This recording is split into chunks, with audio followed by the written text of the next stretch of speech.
Pour ce journal de la campagne présidentielle. Conquérir le fauteuil présidentiel au Niger passe le plus souvent par des alliances politiques. Dans le cas de M. Mohamedou Issoufou, le président sortant, il dispose de l'appui d'une quarantaine de formations. On va suivre ce reportage de Wendjam Valentin Compaoré. Au Niger, pour la conquête de l'électorat, des alliances se créent. C'est le cas du Parti nigérien pour la démocratie et le socialisme, le PNDS-Taria parti au pouvoir. Son candidat Issoufou Mahamadou est soutenu par 43 autres partis et formations politiques, à l'image de l'Alliance nigérienne pour la démocratie et le progrès, l'ANDP Zamalaya dont Moussa Djermakoy assure la présidence. Pour lui, la victoire du candidat Issoufou Mahamadou est liée à son bilan qui est positif. Kai Mungani Mungode Nite Irdi Irsabu, promesse tenue. S'agissant du programme de Renaissance 2, qui couvre la période 2016 à 2021, son coût est estimé à plus de 8 000 milliards de francs CFA. Ce nouveau programme ambitionne de consolider les acquis du premier et de réaliser de nombreux et nouveaux projets structurants. Pour cette élection présidentielle, le Parti progressiste nigérien, Rassemblement démocratique nigérien ne présente pas de candidat. Son président Ibrahim Amani Diori, petit-fils de Amani Diori, président de la Première République du Niger, se positionne quant à lui en défenseur du candidat Issoufou Mahamadou. Monsieur le Président, vous avez tenu 5 ans durant, malgré des vents contraires, caractérisés par de nombreuses tentatives de déstabilisation des institutions de la République. Malgré de nombreux complots et malgré cette insécurité imposée à nos frontières, à l'est et au nord, par des barbares. Au Niger, les élections couplées présidentielles et législatives sont prévues pour le 21 février 2016. Ils sont 15 candidats à briguer le fauteuil présidentiel. Du côté de l'opposition, 14 partis forment l'Alliance pour l'alternance en 2016, dont 4 présentent des candidats pour la présidentielle. Le leader du Modern Falumana, M. Hama Amadou, bat campagne depuis sa prison de Filingué. Sur le terrain, ses proches parents mobilisent les militants. On suit ce reportage de Olive Adjakota. La famille de Hama Amadou est de plus en plus impliquée dans la campagne électorale de 2016. On remarque en effet la présence de sa première épouse, son fils et même de sa belle-fille à presque tous les meetings du Modern Falumana. Nous sommes ici à un meeting au palais du 29 juillet à Niamey. Toute la famille reste déterminée avec les militants pour la victoire de Hama Amadou. La mobilisation se passe bien. Ici au niveau de Lumana, les femmes même sont plus mobilisées que les hommes.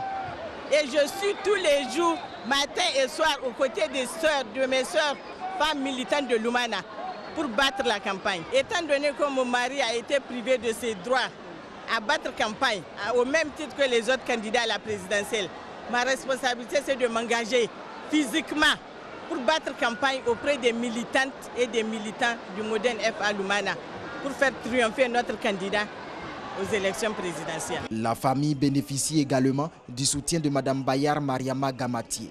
Elle était la seule femme à avoir participé à la présidentielle de 2011 au Niger. Elle n'est pas en lice pour le scrutin prochain, mais a rallié la cause du Modern Falumana. Il est victime d'une inqualifiable injustice. Je ne peux pas accepter ça, parce que la démocratie, c'est la force des lois. Il faut que la loi se fasse, il faut que la loi ait cours, premièrement. Deuxièmement, c'est un homme d'État, c'est un homme d'expérience. Il a géré le pouvoir ici.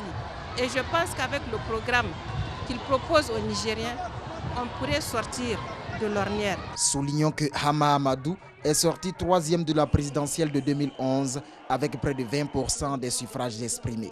À l'époque, son parti avait déjà gagné la bataille électorale dans la capitale Niamey.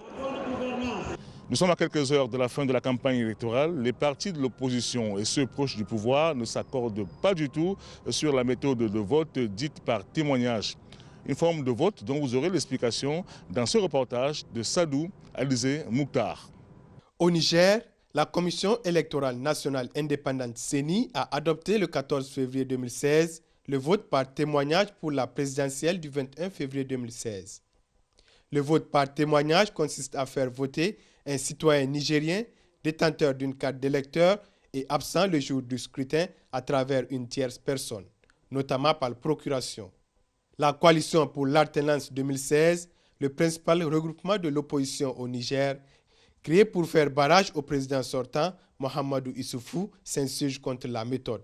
À l'opposition, nous disons qu'à partir du moment où ni la loi électorale, ni la Constitution ne le permet, il ne saurait avoir cours.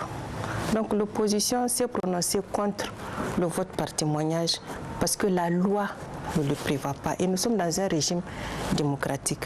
Plus d'1 million d'électeurs nigériens ont été enregistrés sur les listes électorales sur la base des témoignages. La majorité au pouvoir estime qu'il faut éviter de créer des frustrations au sein de la population. L'opposition le savent très bien. Je pense qu'ils font de la politique politicienne parce qu'ils savent que même dans la pratique, c'est ce qui va se passer. On ne peut pas empêcher dans les villages les personnes connues et qui ont leur carte électorale de les empêcher de voter. Ça sera la chaîne dans les villages. La classe politique nigérienne n'a pas pu trancher cette question au sein de l'instance de débat entre formations politiques sur la vie politique au Niger, le Conseil national de dialogue politique CNDP. 15 candidats, dont le président sortant, Mahamadou Issoufou, sont depuis le 30 janvier en campagne pour la présidentielle du 21 février prochain au Niger. On va retrouver notre correspondant local Sadou Alizé Mokhtar qui se trouve avec le président d'une association qui pour cette élection du 21 février sensibilise les jeunes pour que le scrutin se déroule dans la paix. Sadou. Oui Thierry, nous sommes venus aujourd'hui à la rencontre d'un jeune acteur du processus électoral. Pour ces élections 2016, il a initié un projet afin d'inciter les jeunes à participer à ces élections. Monsieur Sani, bonjour et présentez-nous votre association. Merci beaucoup. Notre association Yali du Niger est une association créée par les boursiers du programme Young African Leader Initiative du président Obama. Donc c'est une association qui vise à promouvoir un leadership servant au Niger. Donc dans le cadre de cette initiative, quelles sont les actions que vous avez eu à mener et que vous continuez à faire? Nous pensons que cette année est une année cruciale pour notre pays. C'est pourquoi nous avons lancé cette initiative J'ai compris, je m'engage dans le cadre des élections. Donc nous offrons une plateforme web pour que la jeunesse nigérienne puisse participer pleinement au processus électoral à travers la compréhension des thématiques et de tous les enjeux qui tournent autour des élections et l'incitation vraiment à participer au vote. Et c'est ainsi que nous avons initié des caravanes à l'intérieur du pays, tout comme ici à Niamey, cette dernière semaine des élections. Nous parcourons les 5 arrondissements pour véhiculer ces messages de paix, ces messages de participation et de mobilisation pour que la jeunesse puisse s'approprier ces élections et participer vraiment dans la paix, dans la cohésion pour comprendre que le Niger doit rester au-delà des élections et que la jeunesse nigérienne doit vraiment sortir massivement pour donner toute l'importance et la crédibilité à ces élections.